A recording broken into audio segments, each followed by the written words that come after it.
Kami di sini bersama Anda. Pola pikir, tindakan, hasil. Pola pikir akan mendikte tindakan yang dilakukan serta akan menentukan hasil yang diperoleh. Pola pikir lebih penting dari keterampilan karena pola pikir itu mindset. Mindset adalah fondasi dari keterampilan dan alat kita. Pola pikir merupakan cara melihat dan cara berpikir saat menghadapi masalah. Jadi prosesnya ya berperan untuk memperluas cara seseorang dalam melihat dan berpikir. Nah, di sini perbandingan antara jalannya dari pola pikir tetap dan pola pikir bertumbuh. Belajar cara mengenali suara PPT. Suara PPT itu suara yang menimbulkan kekhawatiran dalam menghadapi tantangan. Nah, Bapak Ibu pernah nggak di sini merasakan suara PPT? Pernah. Nah, pasti sering. Contohnya apa Bu Yana? PPT. Iya, jadi PPT itu pola pikir tetap. Jadi kita tuh kekhawatiran. Contohnya kayak saya tadi, saya mau jadi udah takut duluan. Ya. Biona pernah merasakan tidak? Pernah. Contohnya apa Biona? Minta pacaran. Ya, iya. Seharusnya kita itu belajar menjadi pola pikir bertumbuh. Apalagi kita itu mengajarkan peserta didik. Bagaimana peserta didik itu bisa bertumbuh kalau misalkan kita yang mengajarkannya itu tidak bertumbuh. Terus sadari bahwa kita punya pilihan, pasti tentunya kita punya pilihan kan. Nah, terus berbicara kembali dengan suara PBB. Nah, ini kita itu harus mempunyai suara PBB, suara yang menimbulkan optimisme dalam menghadapi tantangan dan kesulitan. Walaupun nanti akan sulit, kita itu harus punya solusinya. Jalannya apa nih? Melakukan aksi sesuai dengan suara PBB. Nah, di sini ada suara pola berpikir tetap dan suara pola berpikir bertumbuh. Kalau tetap itu, kalau saya gagal berarti saya tidak mampu. Nah, otomatis kita itu udah duluan kan ya, dipek. Nah, di situ terus kalau yang bertumbuhnya, kalau saya gagal berarti saya harus belajar lalu mencoba lagi. Nah, tidak putus asa. Yang kedua, saya akan menolak saat menerima tugas yang belum pernah saya kerjakan sebab resikonya untuk gagal akan besar. Kemarin contohnya, saya waktu saya nggak diambilin, saya itu tidak mau. Nah, ini suara PPT saya sangat muncul. Seharusnya saya itu harus mempunyai pola pikir bertumbuh. Harusnya itu saya, oh iya nih aku harus ikuti yang wawasan agar pintar luas dia gitu. Apalagi sekarang lagi booming-boomingnya pembelajaran mendalam, otomatis kita harus mendalami pembelajaran mendalam itu kan ya.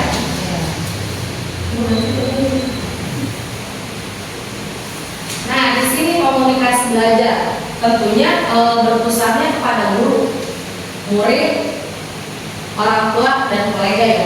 Membangun komunikasi belajar merupakan fondasi utama untuk mengembangkan PPB di sekolah yang terdiri dari beberapa macam hubungannya, yaitu ada hubungan guru dengan murid, hubungan guru dengan orang tua, serta hubungan guru dengan orang lain. Hubungan guru dan murid adalah yang sangat penting, sebab ini adalah proses awal dari pembentukannya PPB. Tentunya kita harus bisa mendekatkan diri kita itu kepada murid dulu ya Bu ya. Nah, di sini kita baru masuk apa itu pembelajaran mendalam. Tentunya Bapak Ibu juga sudah pernah mendengar ya, sering sekali mendengar tentang pembelajaran mendalam. Merupakan pendekatan yang memuliakan dengan menekankan pada penciptaan suasana belajar dan proses pembelajaran berkesadaran, bermakna, dan menggembirakan melalui olah pikir, olah hati, olah rasa, dan olahraga secara holistik dan terpadu. Sebelum masuk ke sini saya lupa. Tadi Ibu PPT dan PBB sudah paham belum bedanya? Sudah. Kalau misalnya sudah, boleh bantu saya untuk mengisi lembar paket soal dengan profil pola pikir.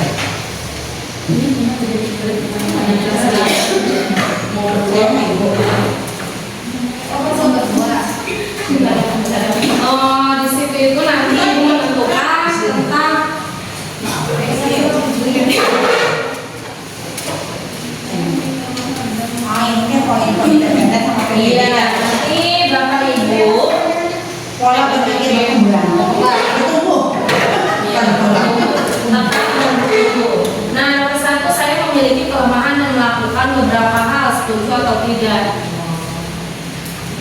Sebenarnya PPT-nya masih ada sih dalam hati. Selanjutnya, ada pertanyaan PPT ya.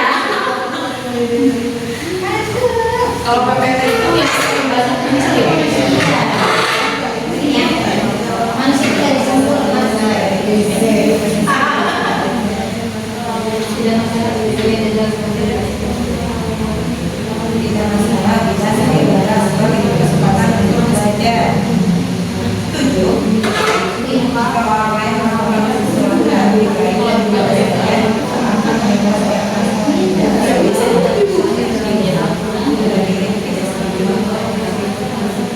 saya suka mencoba bentuknya apa. Oh ini risikonya apa ya? Soalnya tadi dijelasin ya. Gak saya percaya Pak. Saya merasa sukses pada saat melakukan pada Itu tantangannya begini. kasih. Saya kemarin Tulisan ini ya. ikut pembelajaran mendalam dalam hati kadang-kadang tugasnya banyak apa enggak bersama aja nanti presentasinya mantap presentasinya masa kayaknya Ini kita pertama ya. Nah, saya sekarang aja. Jadi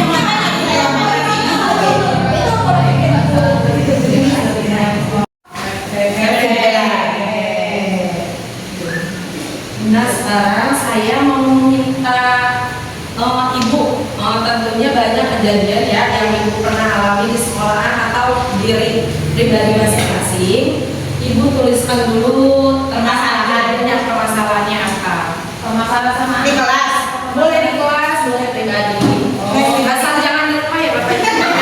Jangan suami. Apalagi bapak ibu menuliskan tunggakan atau apa. Tagihan. Iya. Permasalahannya sama Kelas ya. Jadi nanti menuliskan yang ini untuk soal PPT. Saya misalnya kemarin saya kan tugaskan pembelajaran mendalam.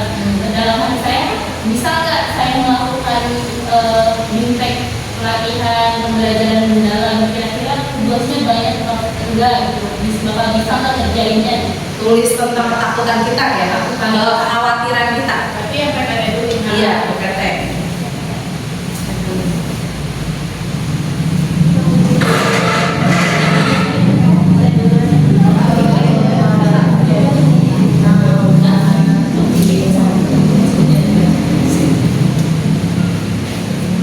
Kalau udah ditempel, ibu boleh tempelkan di kaca.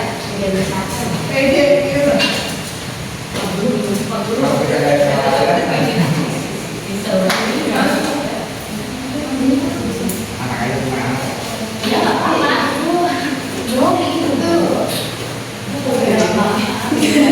Saya banyak. Terus yang PBB sekalian. Enggak, Nanti beda sticky note-nya. Izin dua kamu aja nggak pakai. Gak apa-apa, berarti udah mengeluarkan teman-temannya. Bikin berapa? Satu atau dua? satu aja kalau udah nanti ditempel di sini ya. Jangan ada yang mengeluarkan teman-teman selama ini. Iya, iya. Masakin namanya boleh nama digunakan nih kesempatannya. Karena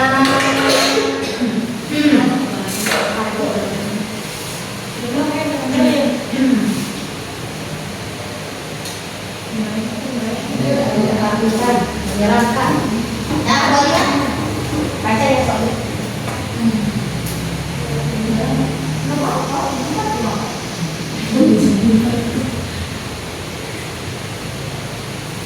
Kita membaca.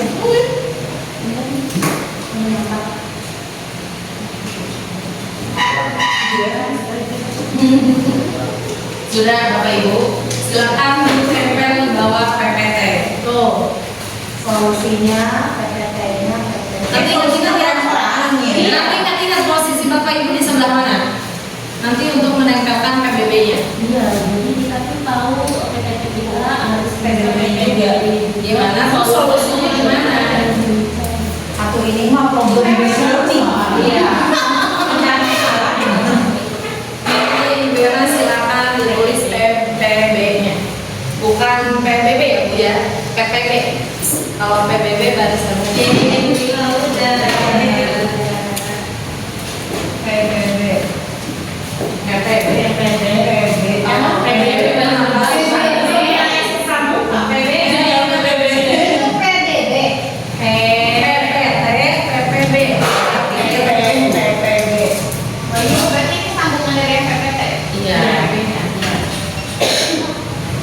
PPT aku kayak gini seharusnya aku teh kalau PBB tuh gimana?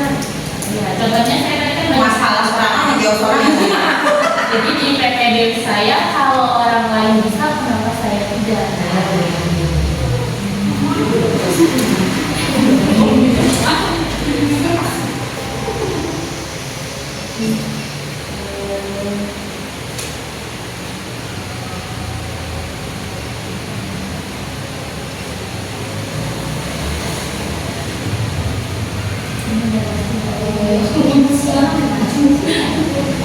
Emosional.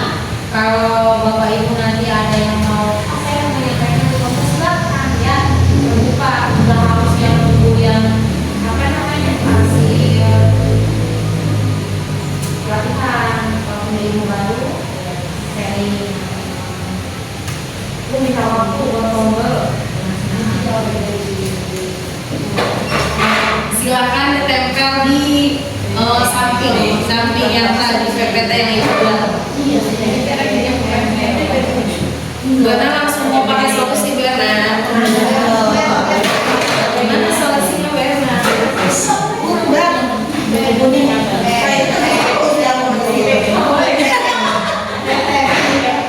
Gimana solusinya? Langsung solusi ini. Kamu ada solusi kan? Apa solusinya? Ayo.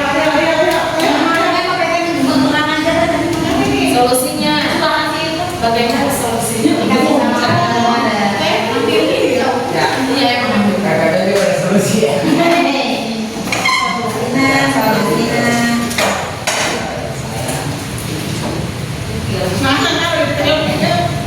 Apa lagi sih?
Kebaliknya, nulis sampai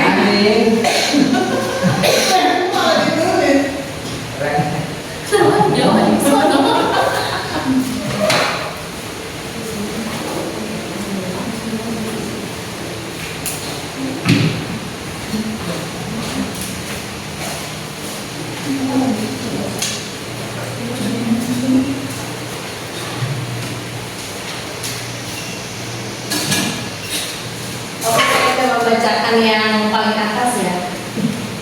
PPT-nya kekhawatiran dalam pelatihan tugas banyak dan jauh. Ini kayaknya bisa ya. Soalnya sama saya. Saya juga perasaan itu. Terus PPB-nya memberanikan diri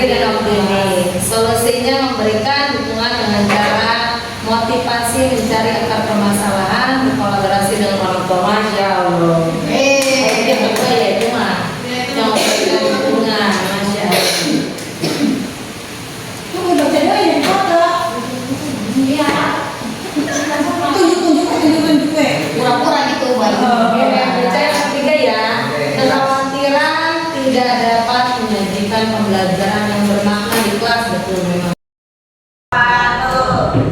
Saya ucapkan terima kasih banyak buat teman-teman yang sudah meluangkan waktunya hari ini.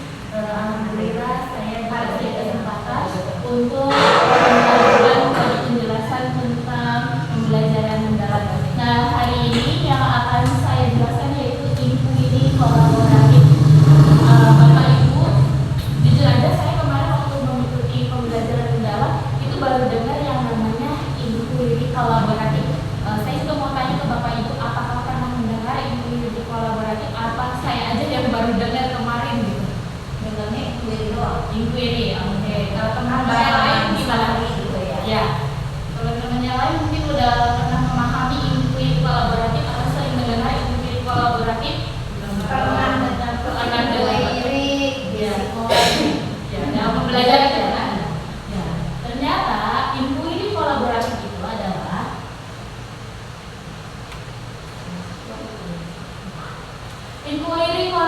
adalah pendekatan berbasis tim yang memungkinkan guru untuk bekerja sama dalam mengidentifikasi tantangan di kelas, merancang strategi pembelajaran secara berkelanjutan, merefleksikan serta menyempurnakan praktek pengajaran. Pendekatan ini bersifat reflektif dan berbasis data, berfokus pada proses kolaboratif yang tidak hanya bertujuan meningkatkan hasil belajar, tapi juga mengembangkan profesionalisme guru melalui analisis data dan perbaikan ya. Jadi gini, kalau menurut saya yang mudahnya, inquiry kolaboratif itu adalah kerjasama antara saya, guru wali kelas 3, dengan teman rekan sejawat. Misalnya ada pembelajaran. Saya misalnya di kelas saya di pembelajaran agama, anak-anak kesulitan misalnya di memahami surat. Kira-kira Bapak Ibu saya inquiry kolaboratifnya dengan siapa? Guru agama. Guru agama. Jadi nanti kita di kelas itu kita sampaikan ke Bapak Ibu guru yang akan kita ajak kolaborasi. Bapak Ibu misalnya saya ke Bu Fadila, Bu di kelas 3A itu ternyata ada permasalahan bahwa peserta didik saya itu mengalami kesulitan untuk memahami surat-surat pendek misalnya gitu. Nah di situ nanti saya ajak kolaborasi Bu Fadila. Bu Fadila kira-kira bagaimana ini untuk membantu saya? Nah saya sampaikan misalnya Bu Fadila bersedia, kita bekerja sama, terus kita identifikasi masalah di kelas saya itu kira-kira apa sih masalahnya sampai murid saya kesulitan gitu. Nah setelah kita identifikasi, nanti kita cari solusi bagaimana supaya kelas yang tadinya kelas saya kesulitan memahami surat-surat pendek itu bisa berjalan dengan baik gitu. Nah apakah hanya pelajaran agama saja yang misalnya bisa diinquiry kolaboratifkan? Tidak ya Bapak Ibu. Sebenarnya untuk yang selevel aja kemarin saya itu selevel sama Bu Ayuni sama Bu Titin. Kadang saya mendiskusikan walaupun tidak terlibat langsung, saya kadang berkolaborasi sama Bu Ayuni. Bu Ayuni kelas 1A masalahnya begini-begini. Nah Bu Ayuni kadang mengasih solusi ke saya. Oh kalau seperti itu biasanya saya melakukan hal apa seperti itu ya. Nah itu untuk inquiry kolaboratif. Lanjut Bu Ayuni. Untuk inquiry kolaboratif ini ada seterusnya Bapak Ibu. Yang pertama itu adalah identifikasi. Jadi kita identifikasi dulu bareng guru yang akan kita ajak kolaborasi. Jadi peserta didik saya itu mengalami kesulitan apa, butuh apa, kayak gitu. Setelah diidentifikasi, kita akan melakukan perancangan. Nah nanti saya misalnya sama Bu Fadila itu merancang bagaimana si murid saya bisa memahami surat-surat pendek dengan bantuan inquiry kolaboratif. Kemudian setelah merancang, kita lakukan pelaksanaan. Setelah pelaksanaan, kan sudah dilaksanakan. Kalau sudah dilaksanakan berarti kita harus melakukan apa? Asesmen ya. Ya, pengukuran, kemudian merefleksi. Nah, ketika saya bekerja sama dengan Bu Fadila, gimana kita lihat hasilnya? Apakah ada perbaikan atau tidak, atau sama saja seperti itu. Kemudian setelah merefleksi, kita melakukan perubahan seperti itu. Nah, untuk bahasa Inggrisnya di sini, identifikasi itu adalah assess. Kemudian untuk perancangan itu design, kemudian pelaksanaan adalah implement, dan untuk pengukuran itu measure, reflect, and change.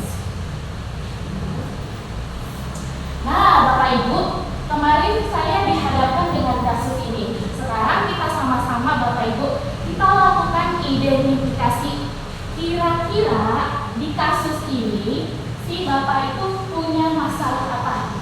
Kesulitan apa? Kelihatan nggak bapak ibu? Kelihatan. Oke. Coba boleh saling kita bekerja sama, kita identifikasi dulu kasus ini. Oke. Kasus apa itu? Banjir menjebol. Kalau gurunya dari bawah pembelajaran selama ini tentu sifatnya yang memainkan materi dengan pengalaman yang nyata menarik sehingga minat dan pengalaman kurang optimal. Selain itu, suasana belajar sering merasa monoton dan kurang memotivasi murid untuk aktif berpartisipasi. Murid juga kesulitan menghubungkan konsep ilmiah dengan kondisi lingkungan sekitar mereka. Guru-guru merasa perlu merancang pembelajaran yang lebih berkesadaran, bermakna, dan membahagiakan agar murid tidak hanya memahami materi secara kognitif, tetapi juga mampu mengaplikasikan pengetahuan dalam konteks nyata dan merasa senang dalam proses belajar. Menyadari hal tersebut, beberapa guru IPA Bahasa Indonesia dan guru pendamping lainnya berinisiatif melakukan inquiry kolaboratif. Mereka mulai dengan mengidentifikasi kebutuhan murid dan konteks lingkungan melalui observasi dan diskusi bersama kepala sekolah serta wali kelas. Bersama-sama mereka merancang pembelajaran terpadu yang mengajak murid melakukan penelitian sederhana tentang penyebab dan dampak banjir di lingkungan sekitar, serta merancang solusi pencegahan yang kreatif dan aplikatif. Nah, Bapak Ibu, ini adalah kasusnya. Coba kira-kira apa sih identifikasi masalahnya itu? Masalah banjir. Permasalahan banjir. Kemudian ini kan identifikasinya permasalahan banjir. Apakah hanya banjir saja yang menjadi masalah? Ini proses pembelajaran yang monoton. Proses pembelajaran yang monoton. Apa sih, mementingkan kognitifnya saja? Mementingkan kognitifnya saja. Boleh teman-teman selain mementingkan dengan lintas, ya.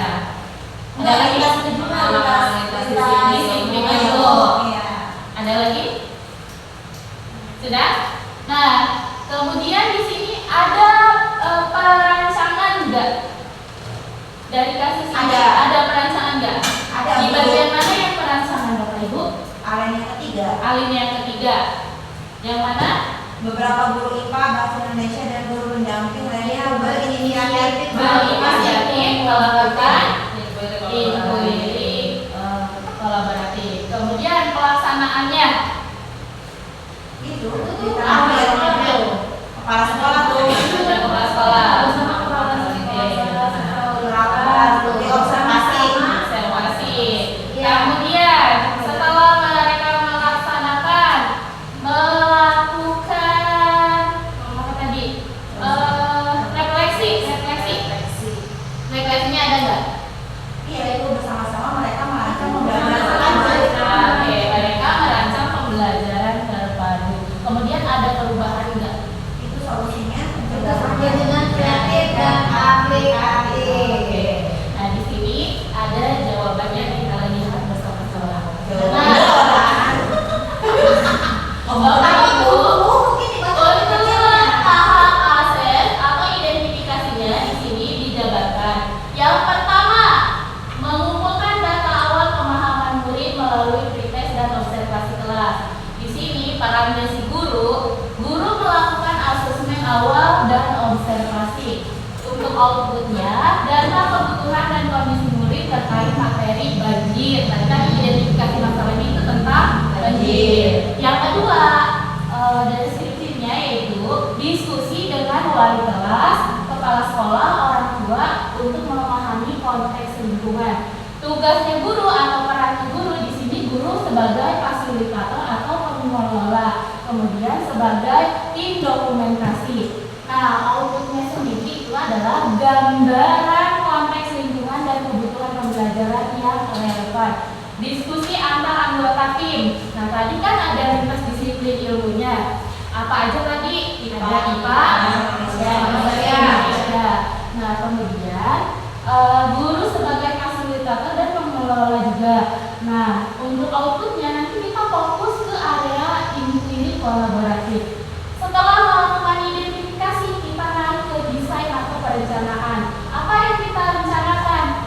merancang rencana pembelajaran. Seperti pembelajaran mendalam harus menggunakan prinsip pembelajaran yaitu apa?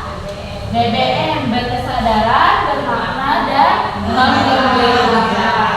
Nah, di sini tugasnya guru sebagai apa? Fasilitator dan pengelola dokumentasi. Nah, di sini outputnya ini adalah rencana pembelajaran yang lengkap dengan tahapan dan juga alat evaluasi. Kadang kita mengajar, LPP-nya sudah jadi, tapi tidak dilengkapi dengan alat evaluasi. Nah, kita misalnya tahu ini si anak nilainya berapa, tapi kita kan butuh yang namanya alat evaluasi. Buat apa?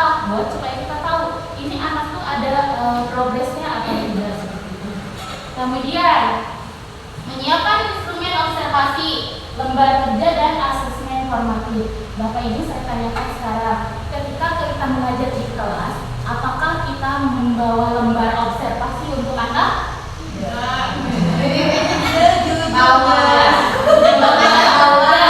Kalau lembar kerja saya pasti selalu pakai lembar kerja ya.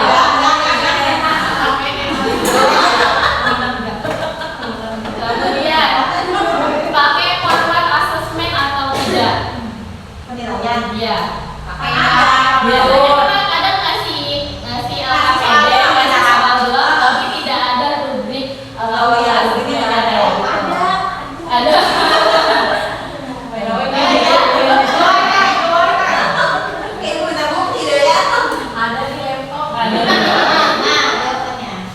Oke, kemudian kita tugasnya di sini adalah sebagai pengelola dokumentasi. Makanya ketika kita melihat guru, bu guru itu mah potong baru, video baru ngajarnya dirasa. Padahal di sini emang ada peran kita sebagai dokumentasi. Kemudian outputnya instrumen mendukung pelaksanaan dan evaluasi pembelajaran. Nah, setelah kita merancang, kita kan harus mengimplementasikan atau melaksanakan. Yang pertama, melaksanakan pembelajaran dengan observasi lapangan dan pengumpulan data oleh murid secara berkelompok. Tugasnya guru di sini, guru pengajar, guru pengamat, dan pengelola dokumentasi. Nah, kita mengajarkan kepada anak, tapi tidak hanya mengajar, kita juga mengamati. Tadi kan kata saya misalnya di kelas saya itu ada masalah di anak kurang memahami bacaan sosial media. Nah, kita amati di situ. Kemudian data lapangan dan hasil pengamatan ini untuk outputnya. Kemudian murid membuat produk kreatif. Nah, Bapak sama Ibu nanti ketika bekerja sama dengan guru lain itu kayak dikomunikasikan. Kita tuh Bu, masalahnya ini, nanti butuh outputnya apa? Itu harus direncanakan. Kemudian diskusi terbuka antar anggota tim untuk evaluasi proses pembelajaran. Nah, untuk measure, reflect, and change-nya yaitu mengumpulkan data asesmen formatif dan produk murid. Jadi nanti kita tahu anak tuh kelemahannya di mana. Setelah kita melakukan inquiry kolaboratif, ada perubahan atau tidak? Lanjut boleh. Oke. Ini lakukan diskusi reflektif pada ruang diskusi dengan pertanyaan kunci. Guru kelihatannya masih sebagai fasilitator. Ini saja. Oke. Nah, Bapak Ibu, tadi kan Bu ini sudah mengajarkan tekuk PM. Ini juga ada tekuk PM berkah. Nah, nanti tangannya dilihat. Yang pertama ya, tekuk PM berkah. Bermakna.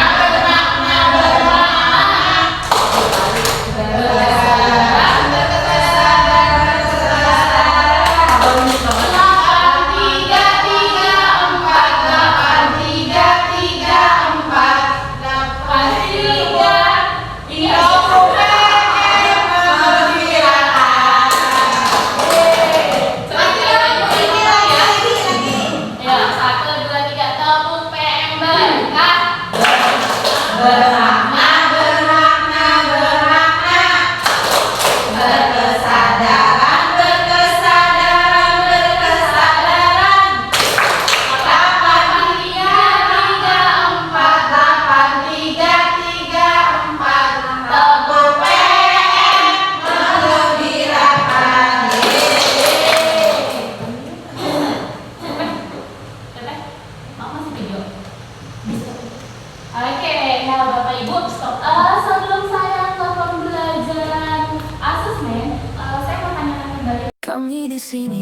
bersemangat menuju mimpi yang hebat. Bersama guru dan sahabat menggapai bintang yang mengikat. Setiap hari kita belajar dengan tekad tak pernah samar, mencapai cita tanpa lelah. Bersama kita terus melangkah.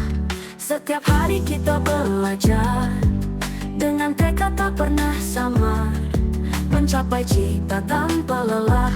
Bersama kita terus melangkah.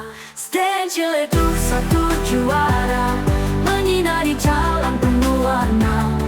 We are the champions, tak terkalahkan. Raih kemenangan dengan senyuman. Dalam suka duka tiada gentar, semangat juara tetap berkobar. Dengan hati tulus dan tegar kita lawan setiap hambatan besar. Pelelang impian kita gegap di setiap langkah yang mantap. Bersama tangan